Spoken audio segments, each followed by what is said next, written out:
Na taarifa zetu basi zinaanzia huko DRC ambako tukielekea katika eneo la Goma, jeshi la CONGO RDC kwa kushirikiana na walinzi wa Rais Felix Tshisekedi wamezuia shambulizi la uasi ambapo mwanajeshi mmoja amefariki katika mashambulizi hayo kwenye mji wa Goma.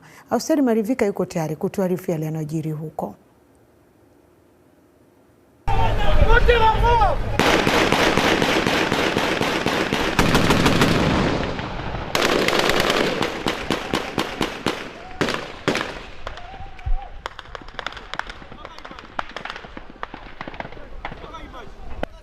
Ni silaha nzito ndizo zimetumiwa katika eneo hili la Munigi pembezoni mwa mji wa Goma. Mwenyewe niko kwenye uwanja wa mapigano. Hapa ni risasi ya moja kwa moja.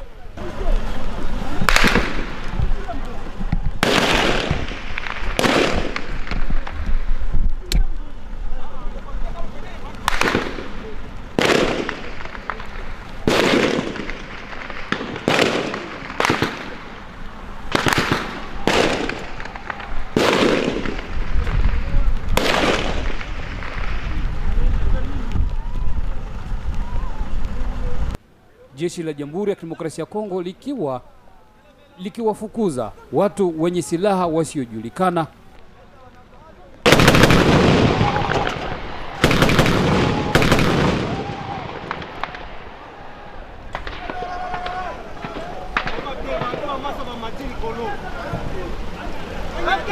Askari mmoja wa jeshi la Kongo ameuliwa kwa risasi na silaha mbili kubebwa na wapiganaji hao. Kamanda mmoja wa jeshi la walinzi wa Rais GUERRE ameambia Sauti Amerika kwamba kwa sasa hali imerudi tulivu na iko mikononi mwa serikali na wamechukua sehemu ambayo watu hao walikuwa wamejificha.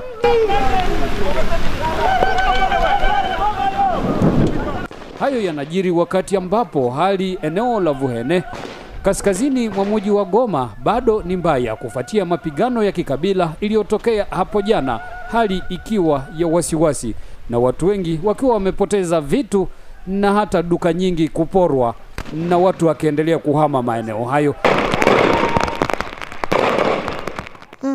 Kila laheri Marivika, na hongera kwa ujasiri huo katikati ya uwanja wa mapigano.